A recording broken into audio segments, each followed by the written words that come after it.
Assalamualaikum warahmatullahi wabarakatuh. Perkenalkan, nama saya Devi Firjan Dwifa dari kelas IFB 2B. Saya ingin mempresentasikan hasil kelompok kami, yaitu kelompok 4. Saya ingin membahas tentang komunikasi dalam organisasi.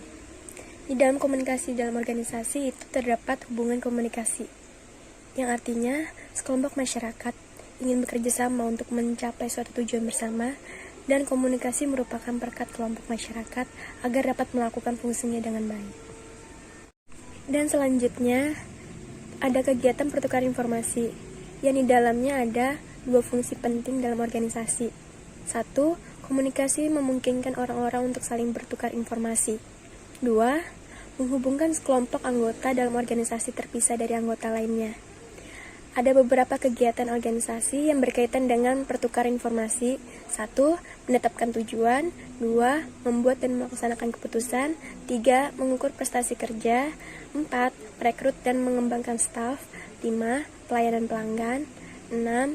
Negosiasi dengan pemasok. 7. Memproduksi barang atau produk. Yang ke-8. Berinteraksi dengan peraturan yang ada.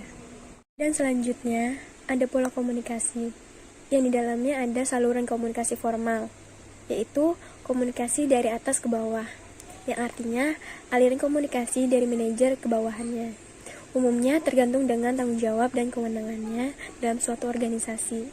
Jalur komunikasi dari atas ke bawah memiliki tujuan, yaitu menyampaikan informasi, mengarahkan, mengkoordinasi, memotivasi, memimpin, dan mengendalikan berbagai kegiatan di level bawah.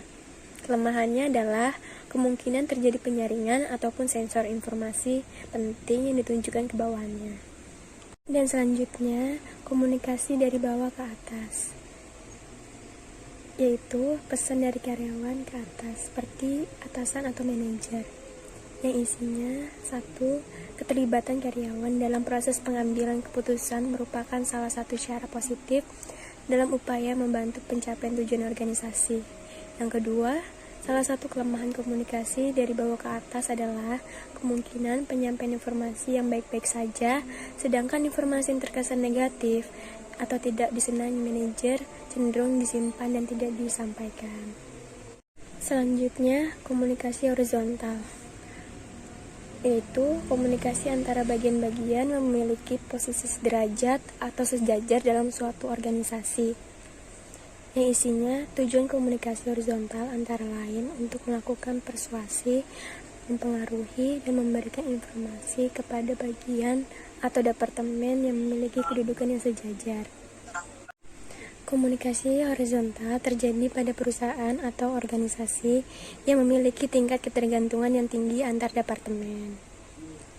Selanjutnya, ada komunikasi diagonal, yang di dalamnya ada melibatkan komunikasi antara dua tingkat yang berbeda. Contohnya adalah komunikasi formal antara manajer pemasaran dengan bagian pabrik, dan mempunyai keuntungan komunikasi diagonal. 1. Penyebaran informasi lebih cepat. 2. Individu dari berbagai bagian atau departemen yang ikut saling membantu menyelesaikan suatu masalah dalam organisasi. Selanjutnya, cara mengelola komunikasi.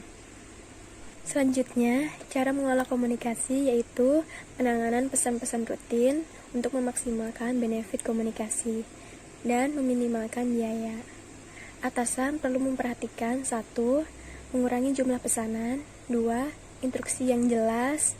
3. Mendelegasikan tanggung jawab. 4. Melatih petugas. Selanjutnya, penanganan krisis komunikasi. Dalam situasi krisis komunikasi, ada beberapa hal yang harus dilakukan antara lain. 1. Siapkan tim yang terampil atau cekatan dalam penanganan krisis. 2. Usahakan agar manajemen puncak segera bertindak pada saat krisis terjadi. 3. Sebuah pusat informasi sebagai representasi perusahaan dilengkapi dengan berbagai peralatan elektronik komunikasi. 4. Ceritakan suatu kejadian secara meluruh, terbuka, dan jujur. Jika salah, segera memohon maaf. 5. Tunjukkan keseriusan perusahaan, bukan saja dalam penyertaan tetapi juga dalam tindakan nyata. 6. Suatu hal yang paling penting dalam menangani setiap kasus adalah mengusahakan supaya pikiran Anda dalam kondisi yang tenang, kalem, dan tidak gegabah. Terima kasih, dan selamat pagi.